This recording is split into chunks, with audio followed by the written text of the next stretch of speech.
Medchal municipal corporation పరిధిలోని మేడిపల్లి డివిజన్లో సంపూర్ణ hotel సమీపంలో అత్యాధునిక సదుపాయాలతో ఏర్పాటైన యాదాద్రి హాస్పిటల్ ఈ రోజు కాలంగా ప్రారంభించబడింది.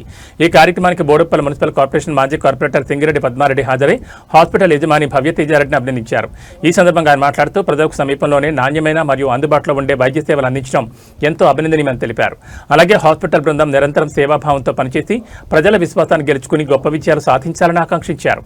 ఈ కార్యక్రమంలో పీర్జాదిగూడ మున్సిపల్ కార్పొరేషన్ మాజీ మేయర్ అమర్ సింగ్, ఫీర్జాదిగూడ కాంగ్రెస్ పార్టీ అధ్యక్షులు తొంగతుర్తి రవి, కాంగ్రెస్ పార్టీ సీనియర్ నాయకులు కొత్త కిషోర్ గౌడ్, మాజీ కార్పొరేటర్లు, ఇతర నాయకులు పాల్గొన్నారు.